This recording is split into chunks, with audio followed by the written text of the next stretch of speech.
Hello. Hello, hello, hello.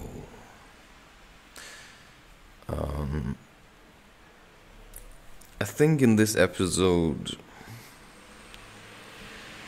I would like to talk about something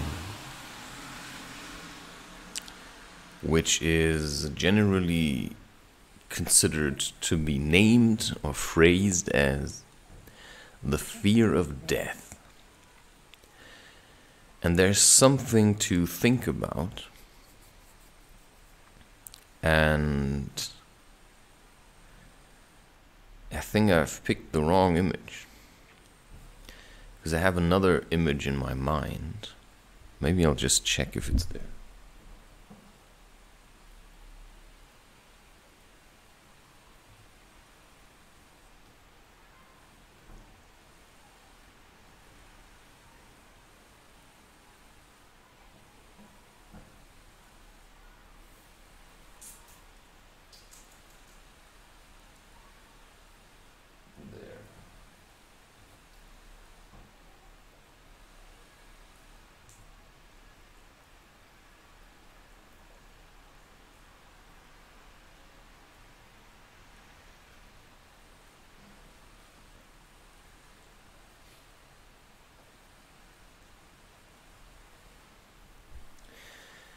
Alright, so I just woke up and I had a fairly intense dream,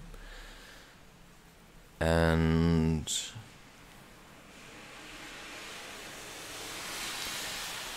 when I woke up I didn't remember anymore what I had dreamt.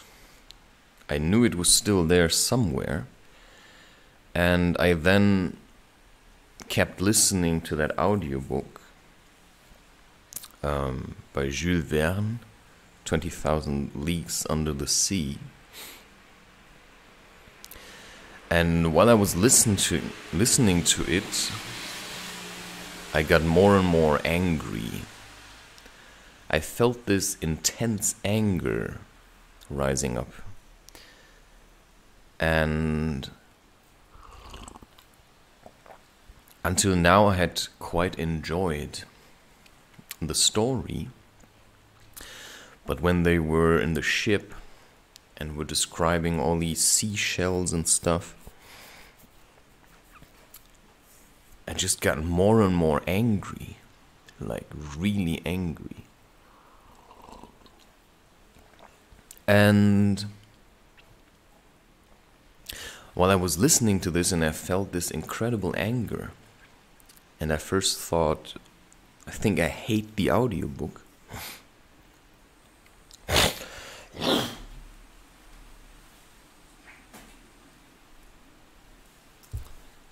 I realized something else, which is also what I've talked about on here, which is that if you get angry at something, it's not what you're getting angry at, but it's just showing, without the just, it's showing you your anger. You do realize why I dislike the word just, or maybe I like it, because it's this habit of belittling things, making things seem little, by giving yourself the feeling, it's just that, right? Nothing is just that. Or if it is, then everything is just that. But if you take yourself lightly, and your emotions and your fears and your desires, and you say, well, that's just me,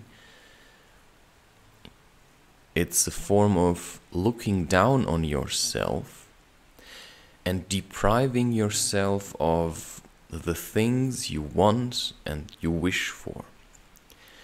And I would like to recall an episode of my life, and I think in episode 1 of this Stories of My Life series, I've already touched on that. And what that is when I was in Amsterdam and I lived with that, for want of a better word, friend, Because in a way, I still consider him friendly. And a part of me also would like to work with him still. But for that, I also needed to become my own man, so to speak. And there was a moment where I went, because we were living together in his apartment, which for a while was our apartment, I could say. And I went to a nearby lake. I went for a swim and I smoked. I smoked first and then I went for a swim, and it was in December. And I came back, and I think when I had left off, I had left in a spout of anger, or, right, just there it is again. Emotions, right? Emotions, which happen sometimes. And some people, they are so afraid of their own emotions and their own fears and all of that, that they just keep it hidden inside of them all the time. And they pretend like everything's fine, even though they feel like nothing is fine. And I had this moment where I went there, and until that very moment, people used to make it a habit to call me Chris. Well, I had all kinds of nicknames in my days.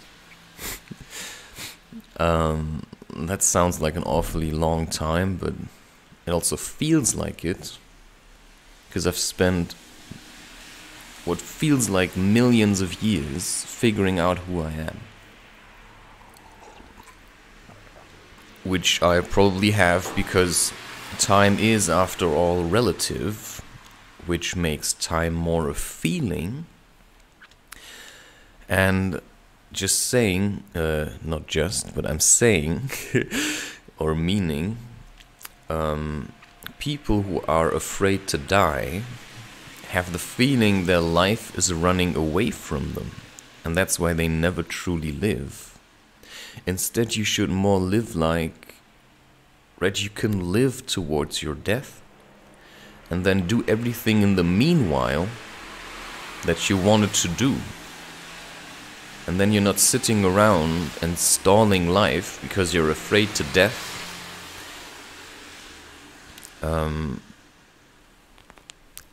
Anyway, so I got back, and I was talking to him about something, and then he was commenting on what I have just said, because I was quite in a, I was like charged up with emotion, and I was telling him stuff. And I remember very clearly that he was sitting in a chair, like a good parent or something, listening to me. And then he said something.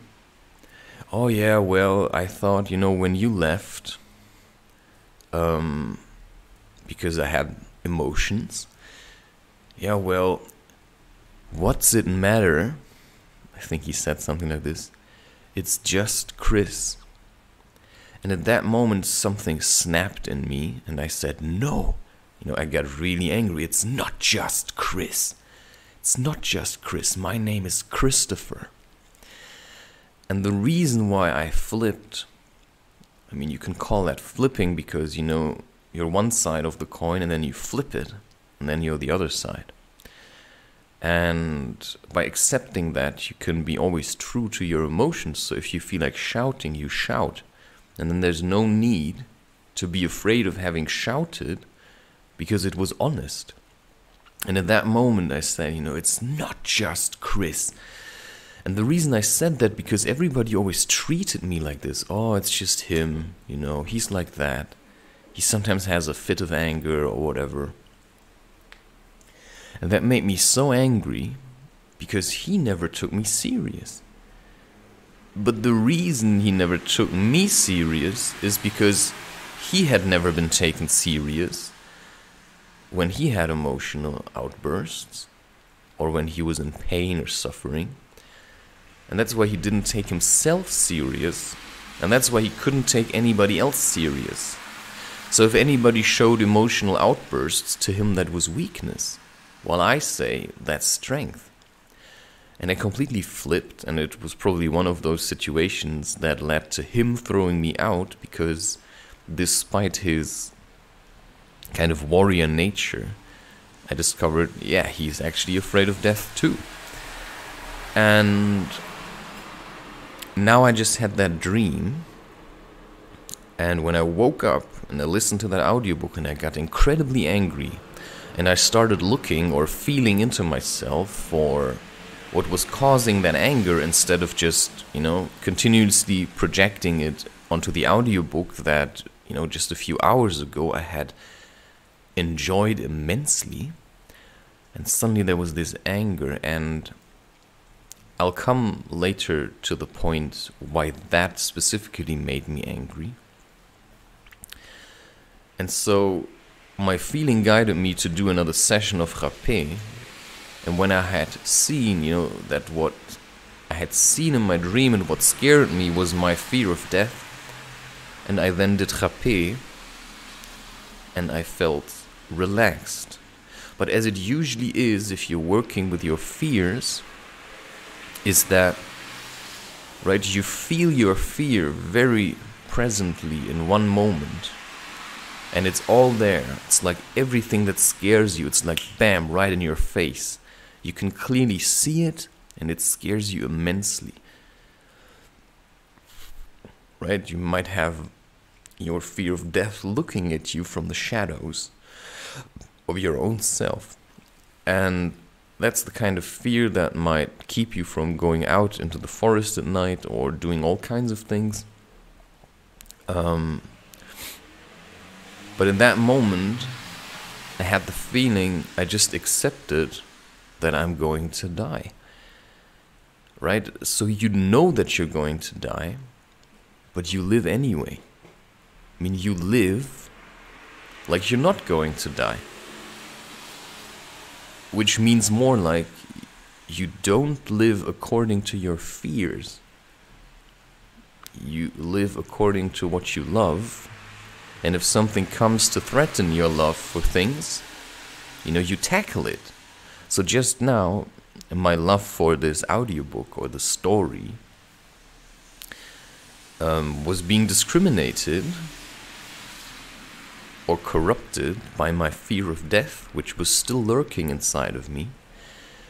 And by doing rapé, you can say, I probably drew it out. But that doesn't mean it's gonna be gone. All that means is I've seen it and I faced it, because despite my fear of death, I still did rapé, although it seemed like an effort. Because yeah, of course, facing fears is an effort. Now, I would be lying if I would say that I didn't struggle all these times to do all these things, to do rapé, to go out, to lock myself into my room, to keep lots of people out of my own space. And so, right, these kind of things, the fear, you see it, you've worked with it, you've accepted it, but it will still take some time to accept that it's like this. And I think a lot of people in relationships, what really holds them back from opening up to the other person and loving the person is the fear that this person at one point will leave. And that's just stupid. I mean, it seems to be natural, but I think what's more natural is to just embrace the person fully and to be a bit greedy with that person. Not to the sense of, I don't know, I want to eat you or whatever, but just in the sense of, I embrace you for what you are and I am grateful you are around, and I'm going to live my life until I'm at my death, which is basically another phase of your life. And no belittling anything does anyone any good. And I remember Joseph Campbell in there's like a 6-episode series online about something with myth. Well, if you Google or you look up on the internet, because I don't use that specific search machine, I use DuckDuckGo.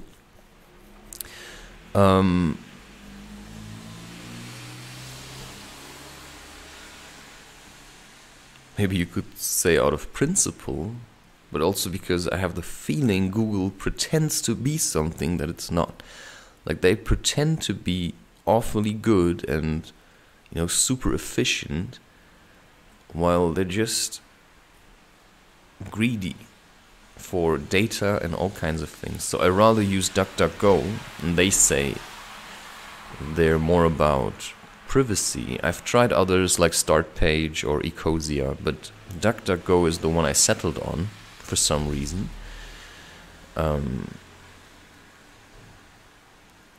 And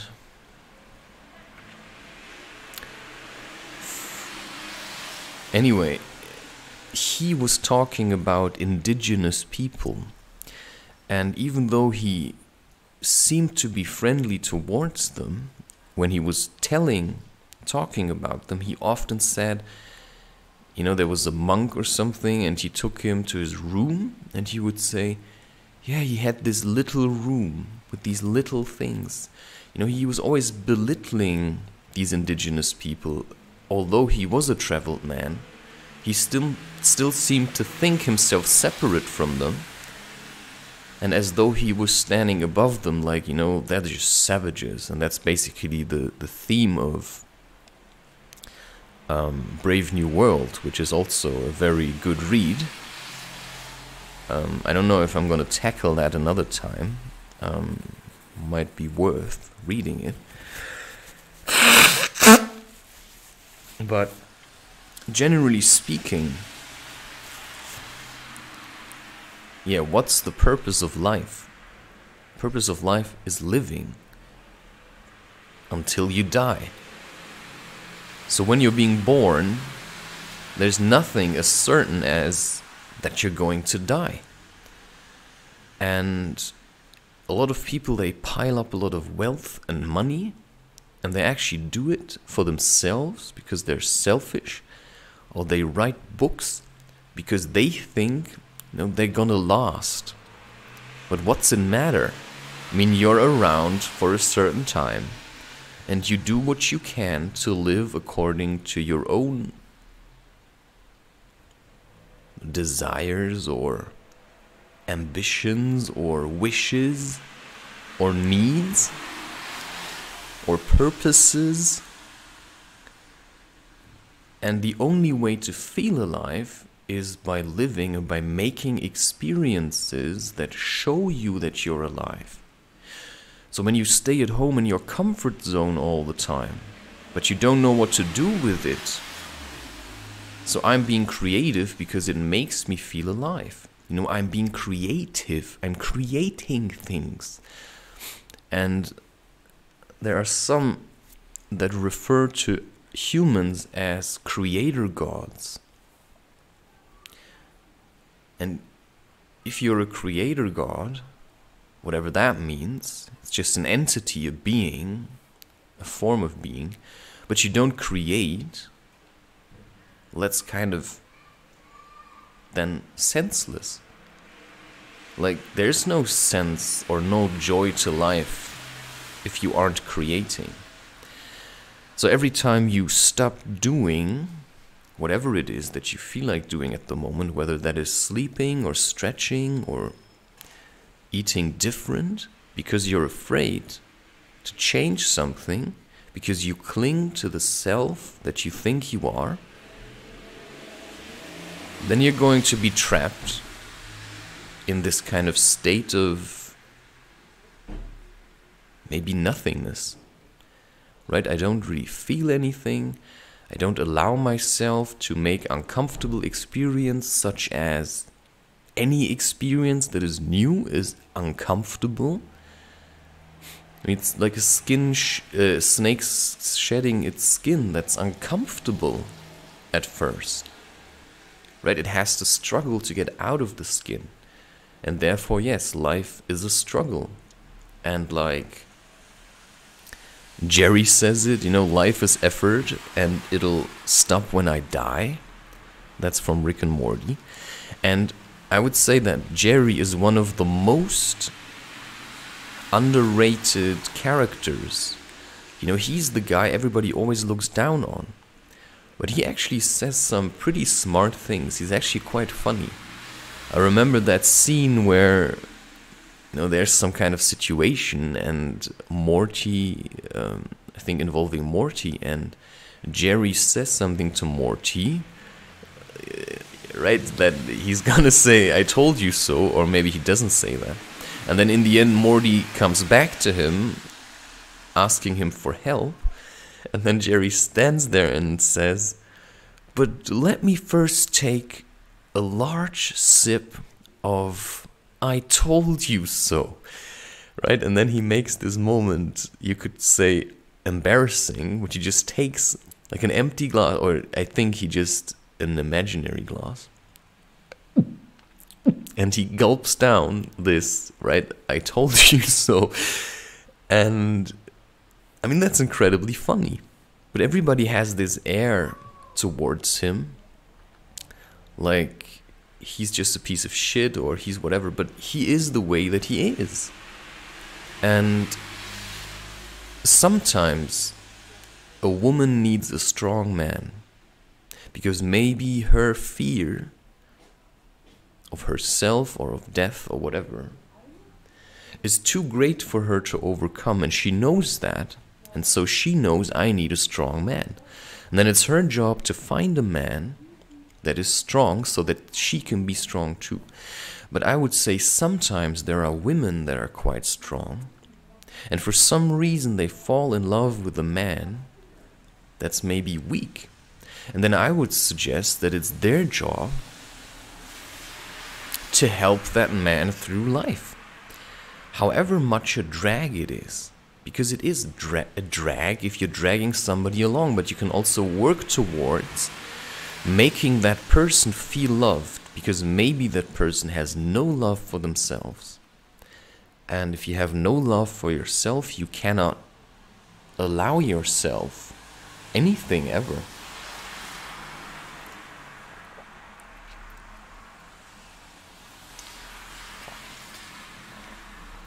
You know, so some people are trapped in this kind of, I want a man that's like this, I want a woman that's like this.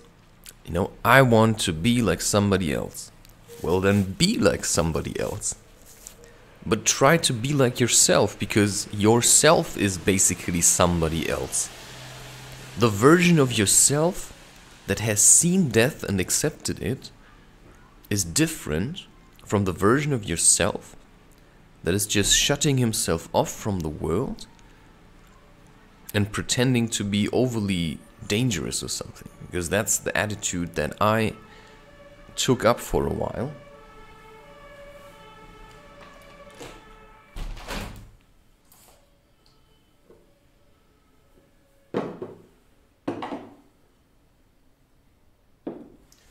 And of course, what we've just been hearing in the background is these sirens, the ambulance. And that's basically fear of death. And, you know, it's all around us, all the time. And whenever people hear sirens, right, it might make them angry or sad or anxious, because maybe it's coming for me, right? That's what people are really afraid of. That's how I often felt when I heard sirens. And you hear them all the time, because they don't stop showing to you your fear of death. Or your fear, right? It's not just fear of death projected onto yourself. It's also the fear of death projected onto other people. Oh, maybe my dad's gonna die. Maybe my mom's gonna die. Maybe the person I love or the people I love are going to die. Well, they are. And so are you. And the sooner you accept that, the sooner you can start living adequately like a person that knows I'm gonna die. And that's also a concept I have been thinking more about while listening to the works of Carlos Castaneda, which are to me very essential hearings or readings, because I've heard them it's just for me, it is for me much easier at the moment, and maybe it will remain so. And also something very interesting, if you ever take a chance at listening to these books and just learning something new, you may begin to realize that in the earlier works, I think I don't really know his name, something with Moreno, he's the guy who reads all of them.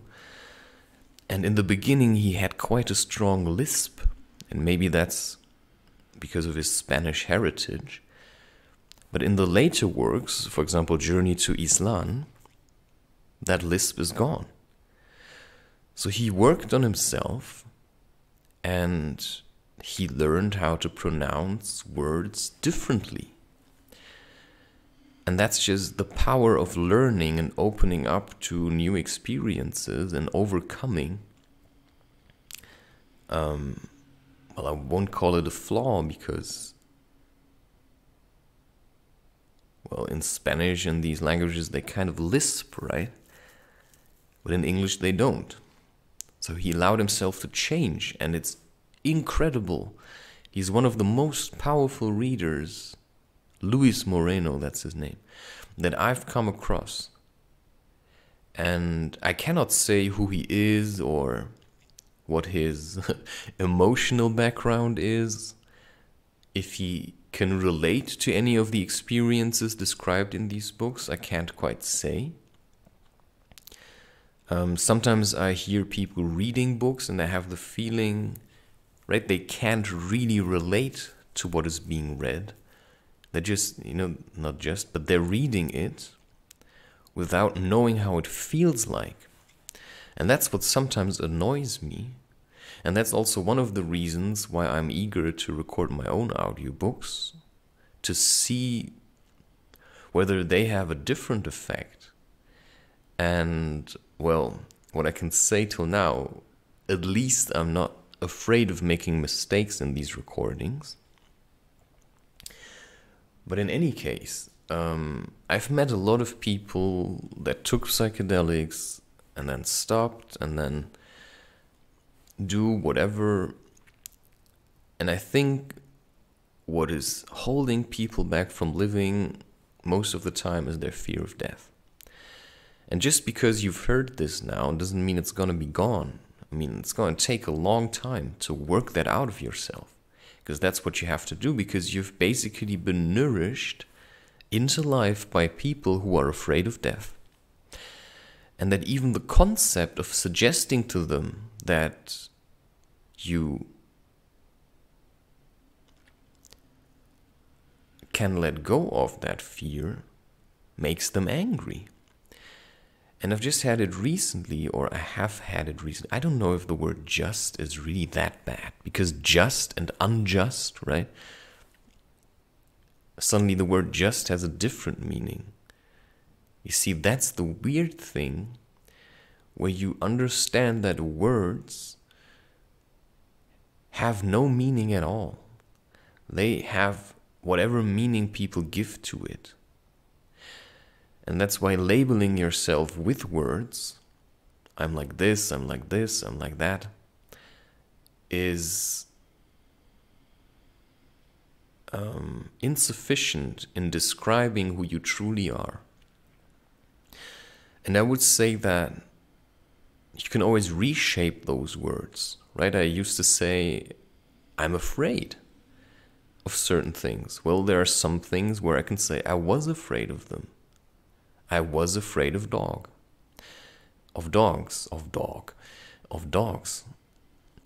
When I meet dog, I can still feel that fear lurking around, but that is usually only with dogs that I haven't got to know yet, or I haven't worked with.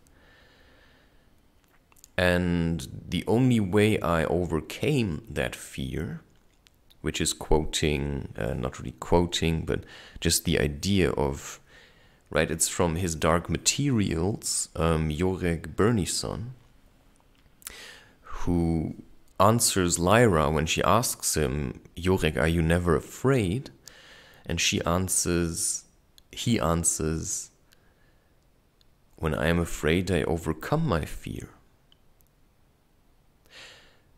You see what that means? Fear is like an obstacle, or it is an obstacle, and you can either shrink away from it and belittle yourself, or you start growing with it by climbing your fears, by literally using your fear to propel you to the next level.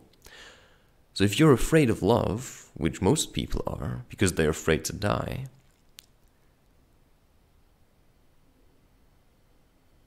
you can overcome that fear by loving, by opening up to more and more people, but also to yourself. And that's what I've been doing for a long time now.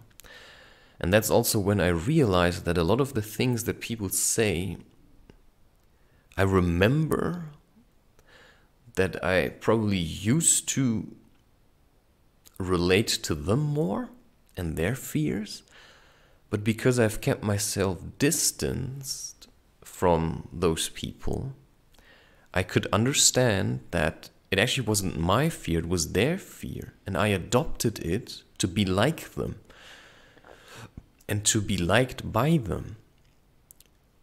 To give you a simple example,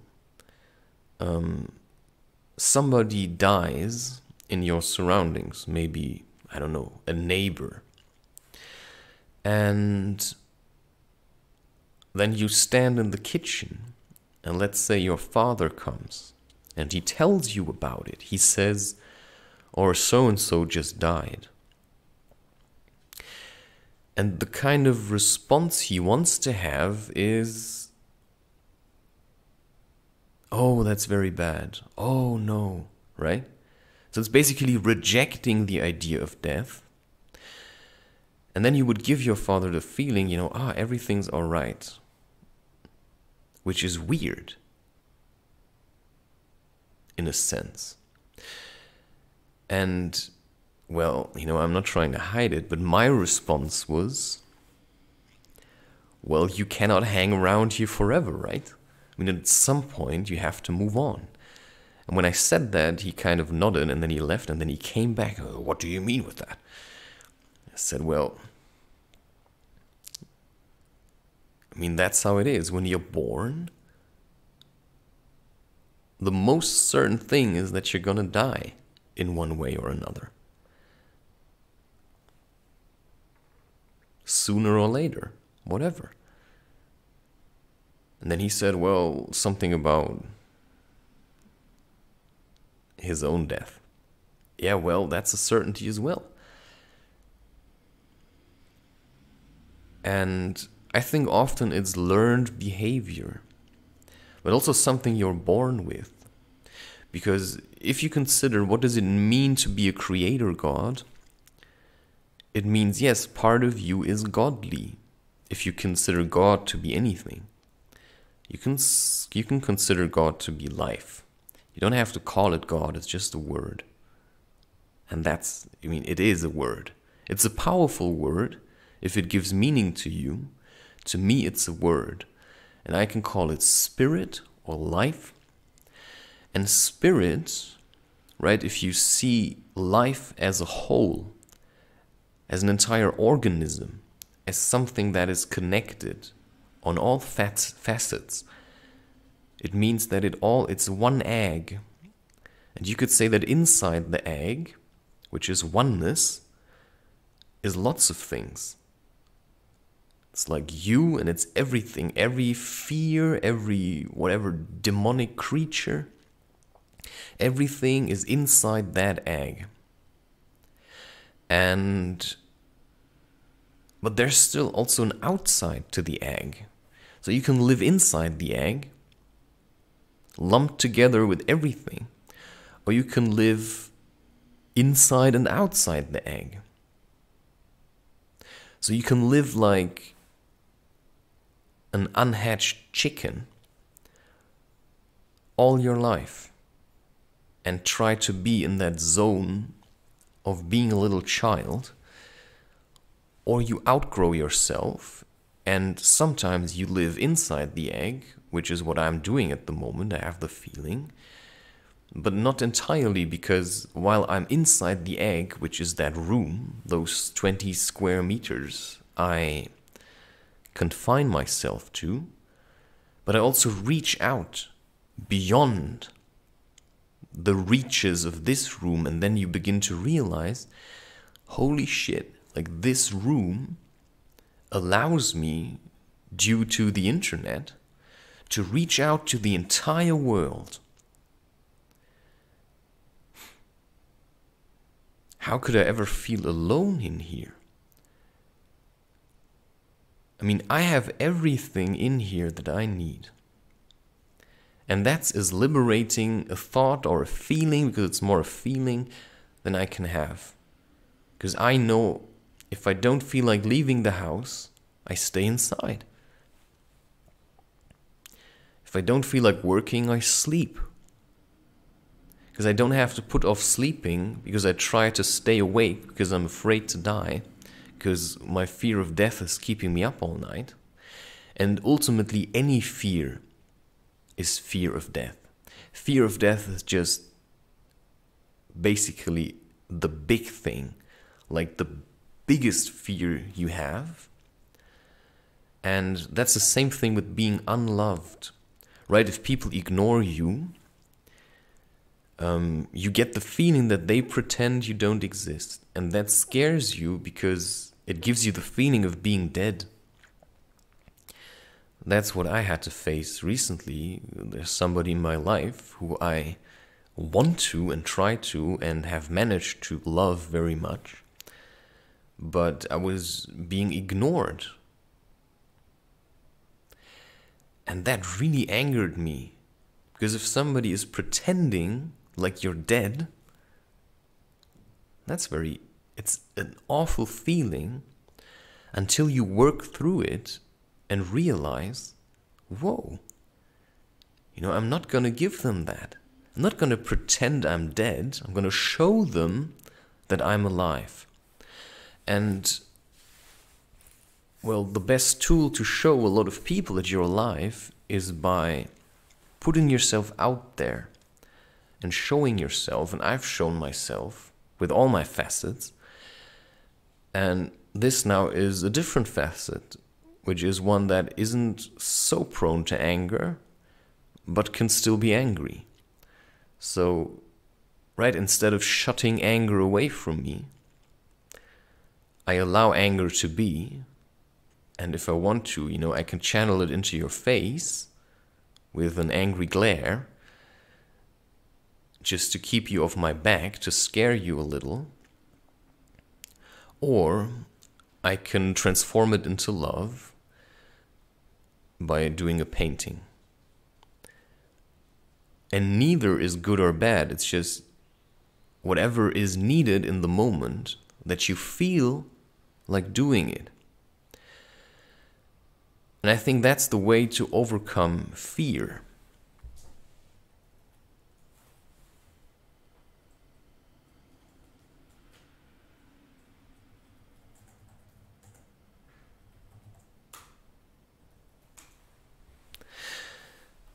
That's how I feel. So yeah, that was quite a revealing experience. And that's also some side effect, you could say, of Reusch. It connects you to your spirit, which enables you to cleanse yourself from all kinds of things, like emotional baggage and all that kind of stuff. And that then has the side effect to have quite vivid dreams. A lot of my fears I have faced in my dreams. And sometimes I would wake up in the night having the feeling that, right, the personified devil is in the room. And what does the devil represent but being discarded from heaven and living in hell? Well, if you're afraid of death, which I assume you are, You probably are afraid of death. And in the end, it's another mask. It's just another mask. One that you can put on and wear simply because everybody else is wearing it.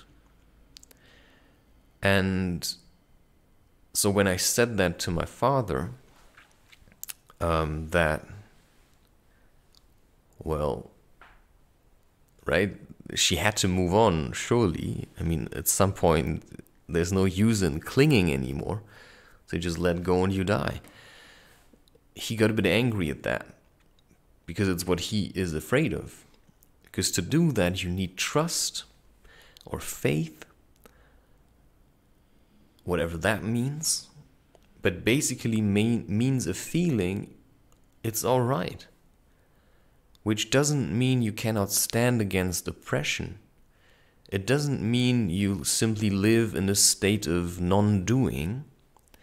Because what you also have to accept, if you accept death and all kinds of things, is that you are the way you are for a reason. And if you feel like standing against oppression, because, like I said, we live in a world of duality, then that also means that you have to live accordingly. That you have to stand tall and proud and face the people oppressing you and your needs and your beliefs and your emotions. And if somebody comes to you and talks about, I don't know, funerals or something, I mean, there's room for you putting yourself out there and stating your opinion without being afraid of being downsized, because that's often what happens. People come to you, they say something, oh, this person just died. Well, in the end it is, you just die. You live, you just live, which can be an easy thing, and then you die, which can also be an easy thing. Dying doesn't have to be hard and all that suffering, like, whoa, right, spilling your guts and whatever. That's simply people having a concept of death being horrible. And so if somebody comes to you and says something about somebody just died, and you're afraid of their anger, which is just a projection of their fear, because if you have a lot of fear, you're going to be really angry. Because you're holding on, right? It's like, wah! There's like a storm blowing. And instead of just walking through it, you're clinging to a tree. Right? That's how some people live their life. They're just clinging to whatever they can get their hands on.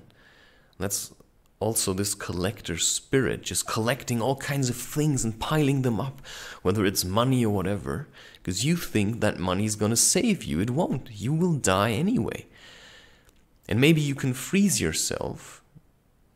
I've heard some stories that people have themselves frozen until there's some kind of method to unfreeze you. Well, you could just learn to get into the state of samadhi, which is basically freezing yourself.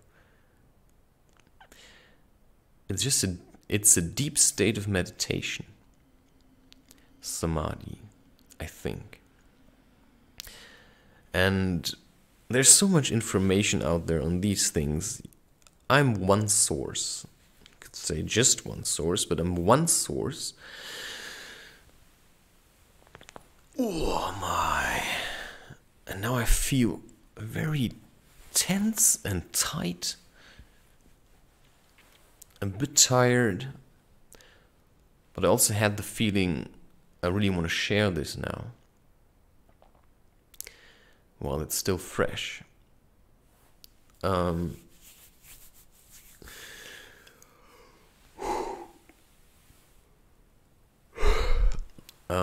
But another reason I feel tired or exhausted is because this kind of emotional stuff, working with emotions, is quite heavy. And talking about emotions is quite heavy, and that's why sleep is quite important to rejuvenate yourself. Anyway, I think that's all I wanted to say on the topic of death. And the picture has been inspired by somebody that I know. And it's something I've seen in him.